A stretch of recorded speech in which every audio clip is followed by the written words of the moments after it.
Hello, Clint here, Crimson Landscape, here to talk about your landscape design. I won't spend a lot of time on this part of the project. I'm going to talk more about drainage and grade.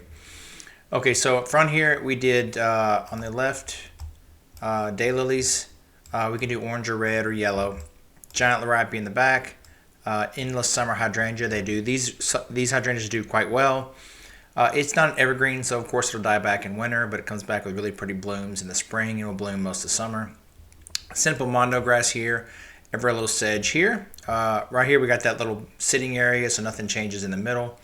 On the right side it's going to be mondo grass, hydrangea, hostas, the every little sedge, and over here I did a yopon holly as an evergreen shrub.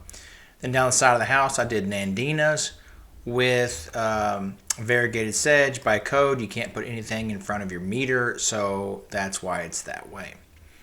Okay, then down the side of the house, I added flagstone walk path, and we would repair the grass to see if it would take. Okay, again, here's the front design. Pretty simple. It'll stay evergreen most of the year. Your hostas will die back, your daylilies will lie flat, and your hydrangeas will, of course, die back. But everything else should be there most of the year. So you'll have color and texture all year long. But the key problem with your project, I would say, it's really not what plants we put in there. It's getting the bedding soil or the soil that's existing. Just it needs to be prepped and aerated and tilled and freshened up. Then of course new mulch. Then of course your sprinkler system to make sure it's got good coverage. Okay, side of the house over here. I left these giant liripes you have in place. They look pretty, so no use to changing them. Side of the house. No house is complete without a Japanese maple. So I did a this is a blood-good Japanese maple with simple variegated liripes below it. Variegated liripes are really, really pretty, nice, pretty spring blooms. They bloom or growth will grow all summer long. We'll get purple blooms towards the end of summer, but then in winter they'll lay down flat. Not the prettiest in winter, but at least you have an idea what they look like. I would replace all your border as well with a really thick steel edge, a commercial gauge steel edge that'll rust a natural brown color. It's not painted, so it looks nice. It's not shown here, but let me do it real fast while I have it on here. So what we'll do here is just the same. Forgot to add this, it's my fault. I'll get this lined up, of course, so it looks better. Just to the fence there, we'll make sure the flagstone is working the way it's supposed to. So something like that, see if I walk back to the fence and fix the grass there. Then this section here, fix the grass as well. That's so of course it's tilling the soil, prepping it, bringing in the right base material, and of course installing brand new St. Augustine sod. Okay, let me go over what we found from a drainage perspective. Okay, I'm click on this. Let me go. I'll zoom through this. Okay, this side of the house, as we talked about when I was on site, then Colin came out and reaffirmed my findings. You got some massive erosion issues caused by your gutters. We would tie into this gutter, put a drain basin here to catch the water, tie into this gutter, and we'd run the water down towards the side of the house. And the water would come down the side of the house and exit towards the back of the property. There is one gutter. Let me find it for you. 1 second.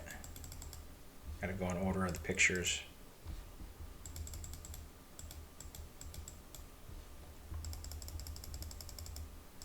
I'll stay in order. I thought these were in order, but they're not. It's my fault. Okay, so the other side is saying, this is the other side of your property. You got a lot of erosion being caused by water. So basically what Colin's saying, we'll grab that front gutter, add a drain basin. Your neighbor's water is dumping a lot of water in your property right here, so we need to capture that water. Capture this gutter, head it over to the drain system. You got a lot of water running off your concrete right here, so capture that water and send it down to the to the golf course. But essentially you got gutter, drain basin. That'll solve most of your water erosion issues just doing those 4 connection points. We'll probably do a drain up front as well. That'll at least mitigate the erosion. And over time what happens is, especially with a house like yours, as water moves downhill, grass is trying to grow, we get lots of rain washes away the roots of the grass and the grass dies back. But if you take all that extra water that causes your erosion and you move that off your property via drain system, then the grass has a chance to come back. So I definitely wouldn't fix anything in back until you solve the erosion issue. Okay, that's what he was saying. You couldn't find where that exit, so that'll definitely have to be replaced. This is where he was talking about is you got a ton of water running off your neighbor's property here, so it's a ton of water. So we put a drain basin there, capture that water. What else does he have in here? So this is right here. This is what he was talking about. We'll catch this water off the driveway, catch the downspout here, and run it to the back of the property. You have a ton of erosion here. Your main issue with your grass on the side of the house is number one issue is erosion. Okay, and this is where he was talking about the auto exit towards the alley, or towards the golf course.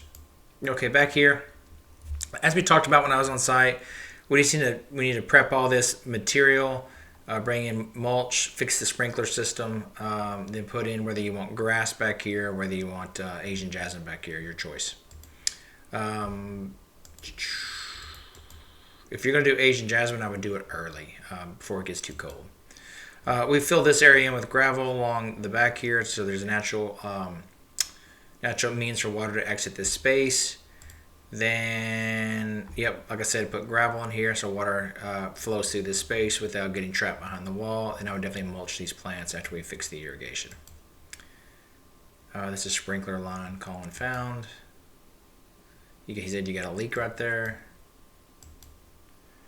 I think that's really the key issue. Your rain sensor is not working. He said it's not working, so then just go through. See, you got leaks on your nozzle. You see that leak there? It's just simple things you gotta fix. Yep, you got a leak right there. He gave me the notes of what needs to be fixed. There's another one right there. Of course, include that in the quote. There's another one right there.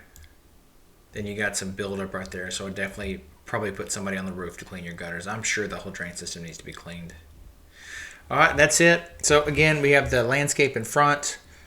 Pretty easy part of the project. Fix that grass in front. Pretty easy part of the project. Drainage down both sides of the house. I can't emphasize enough how important that is. It'll mitigate a lot of your erosion issues. We put flagstone on both sides of the house. Then in the back, along the back fence, either grass or Asian jasmine. Prepare that area, gravel in the bed, and fix all the sprinkler systems. So let me pause there. I'll send you this video, let you watch it.